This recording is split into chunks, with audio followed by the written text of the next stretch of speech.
Yo, yo, yo, what's going on? What's up, man? It's your boy Frank from Truth No Chaser. And you have entered Frank's Sports Bar, a place where you can get your sip on and your weekly dose of sports all in one place. Yes, sir. We will be bringing live to you a bunch of these segments, a bunch of my sports segments that I do on the show.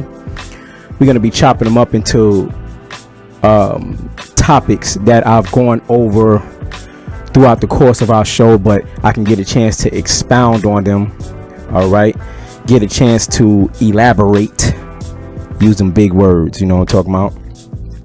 And one of the topics that I mentioned on one of our previous shows that I'll be going over today is racism towards the running back. Yes, I said it. I'm taking it there. I don't care if you call it race baiting. I don't care what you think about it. None of that. Nah. This is Truth No Chaser. All right. And we're bringing it to you live, raw, and uncut, unfiltered. Yes, racism toward the running back. And I know a lot of you guys are probably saying, what the hell are you talking about? How do the two even coincide? All right. Well, here we go. This is why we do this, right? Explanations. That's what we need.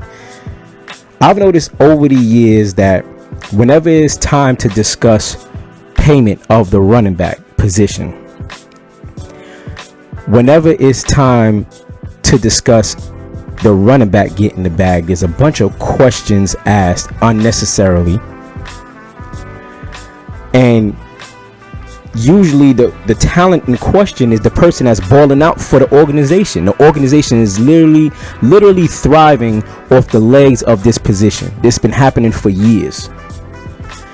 And it's kind of annoying because don't nobody else get questioned like that. Nobody else bats an eye when it comes to is he worth the money, or is he durable, or is this and that, blah blah. It never happens. And what's the common denominator? What's the common denominator in all of this? The majority of the running backs in the NFL are black. As of 2018 to 2019 season, approximately 87.5% of the league was African American. In the 2018-2019 season, the league was approximately 87.5% African American at this position. And I'm gonna be honest with you. This topic was fueled by the signing of Tennessee Titans quarterback Ryan Tannehill. Now, for those of you that are familiar with the show, let me switch this beat up real quick. Yeah, Jay Dilla. For those of you that are familiar with the show, that do watch my segment, I know you're like, oh, yo, why is he always picking on this dude? Why is he always hating? I don't want to make it seem like it's a hate fest towards Ryan Tannehill, right? But we see these kind of signings way too often.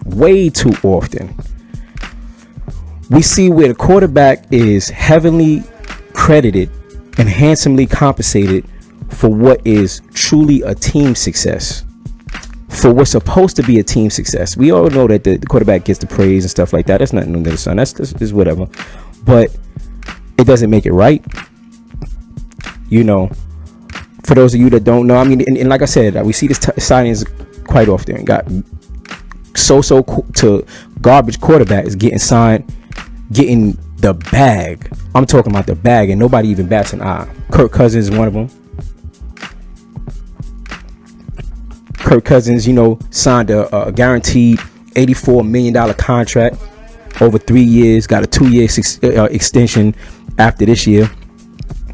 I think Kirk Cousins got like one playoff win in his career. Maybe I don't even know if he got that. I got to look back at that. He won his first 2 like prime time TV games this year. Like, the dude just don't show up in big moments. But the question of, is he worth it? I don't even know if that's even like an argument. You don't hear nothing about that. You just hear him getting signed. Then back to Tannehill.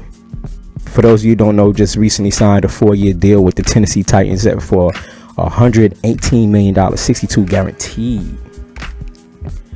And after incentives, that could equal up to about 91 guaranteed when it's all said and done. Nigga.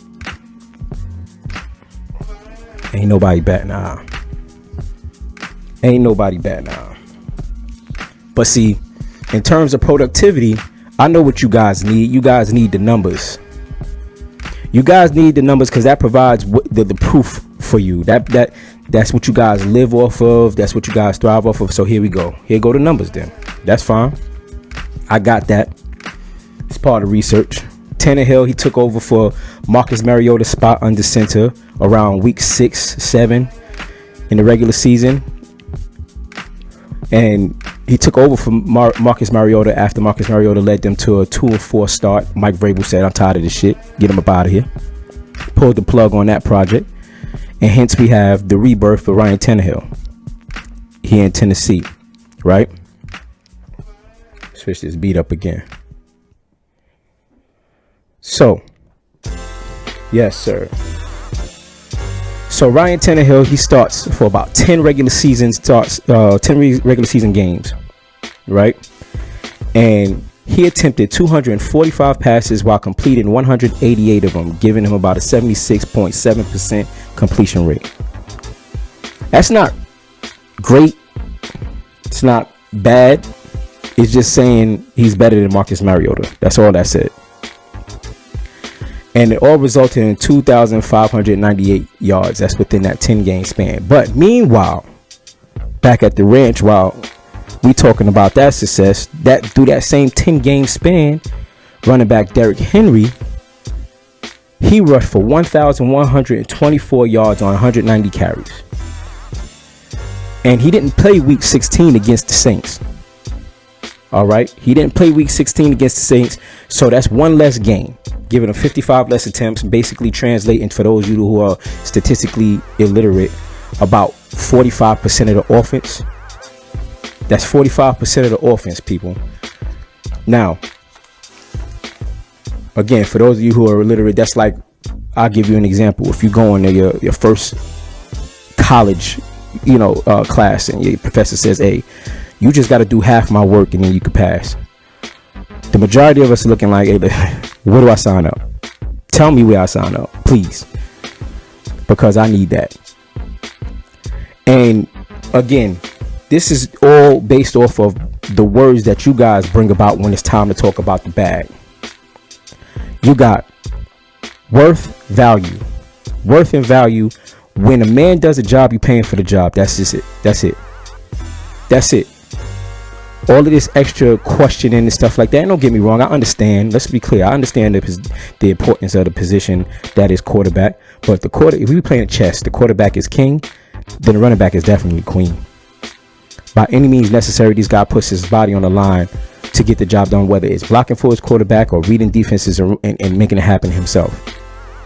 But needless to say, this is around the league. Soon as the guys could lead the league in rushing, and he's the one that's getting franchise tag, but Ryan Tannehill's getting the bag. That shit don't make no sense.